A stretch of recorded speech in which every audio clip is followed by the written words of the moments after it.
अस्सलाम वालेकुम नाज़रीन, उम्मीद है आप सब खैरियत से होंगे। आज हम एक ऐसे मौजू पर बात करने जा रहे हैं जो शायद आप रोज़ अपनी आंखों के सामने देखते हैं, लेकिन कभी इसकी गहराई में झांकने की कोशिश नहीं करते।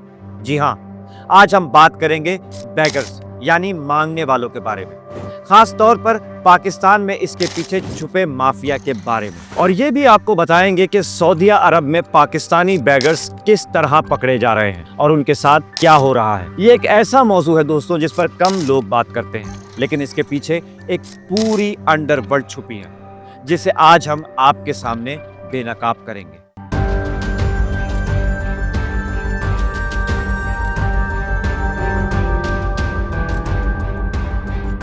पाकिस्तान की सड़कों, सिग्नल्स, बाजारों और मसाजिद के बाहर जो बच्चे, औरतें और बूढ़े मांगते नजर आते हैं, इनमें से अक्सर के पीछे कोई ना कोई गैंग या माफिया होता है। ये लोग न सिर्फ इन मांगने वालों को कंट्रोल करते हैं, बल्कि इनसे रोजाना का हिसाब लेते हैं। कराची में कोरंगी, सदर, लियारी या गुलशन इकबाल जाएं, या लाहौर की अनारकली, माल रोड और डिफेंस की सड़कें देखें, या इस्लामाबाद के ब्लू एरिया और F7 के सिग्नल्स पर रुकें, हर जगह आपको नजर आएगा कि मांगने वाले शिफ्टों में काम करते हैं, जैसे कोई दुकान या कंपनी चल रही हो। सुबह एक ग्रुप आता है तो शाम को दूसरा ग्रुप आता है, और दिन के आखिर में जो पैसे जमा होते हैं वो नीचे वालों के हाथ में नहीं जाते, वो ऊपर तक गैंग लीडर्स, दलालों और कई बार पुलिस और सियासी राब्तों तक पहुंचते हैं। दोस्तों, ये माफिया बच्चों को सड़कों पर लाने के लिए उनके माँ बाप से खरीदता है, कुछ को अगवा करता है और फिर उन पर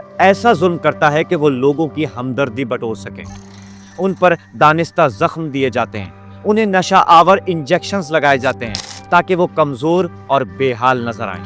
आपने देखा होगा कई छोटे बच्चे सिग्नल्स पर आकर गाड़ियों की खिड़की पर दस्तक देते हैं, हाथ फैलाते हैं या माजूर बनने की अदाकारी करते हैं, लेकिन हकीकत यह है कि इनमें से बहुत से बच्चों को जबरन माजूर किया गया होता है ताकि वो ज्यादा से ज्यादा कमा सके।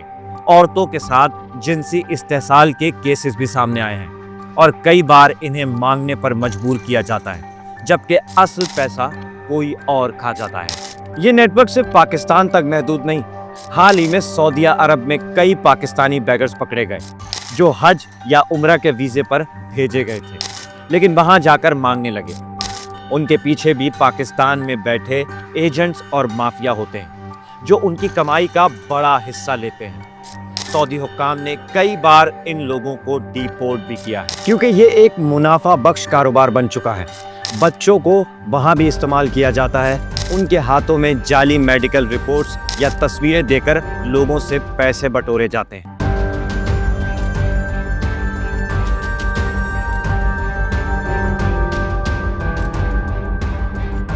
पाकिस्तान में ये माफिया इस हद तक मजबूत है कि कई बार सहाफियों और पुलिस वालों को भी धमकियां मिलती हैं अगर वो इस मामले में हाथ डालने की कोशिश करें।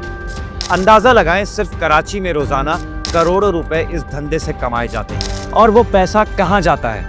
ये पैसा अक्सर नशा फरोशी, गैर कानूनी असला और दूसरे मुजरिमाना कामों में लगाया जाता है।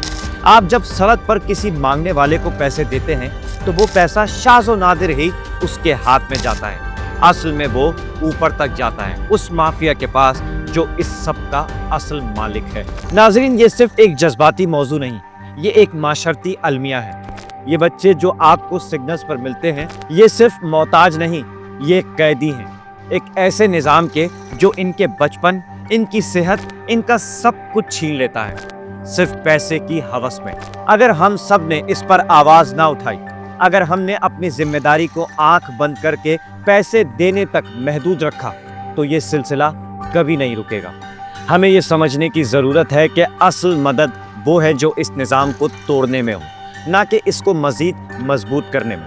और नाजरीन, एक रिपोर्ट के मुताबिक, एक अंदाजे के मुताबिक, बेगर्स माफिया साल में 15 से 20 अरब रुपए का बिजनेस करते हैं, जो कि एक बहुत हैरान कुन अमाउंट है। तो नाज़रीन, ये था हमारा आज का मौजू, बेगर्स माफिया, एक तल्ख हकीकत जिसे हम रोज देखते हैं लेकिन अक्सर नज़रअंदाज कर देते हैं। और आपको लगता है कि ये वीडियो अहम है तो इसे ज़रूर शेयर कीजिए ताकि ज़्यादा से ज़्यादा लोग इस सच्चाई से वाकिफ हो सकें।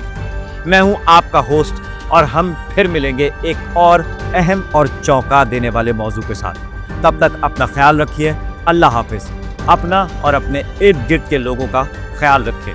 اور اگر آپ کو ویڈیو پسند آئی تو ہمارے چینل کو لائک کیجئے, سبسکرائب کیجئے اور شیئر کیجئے. Thank you.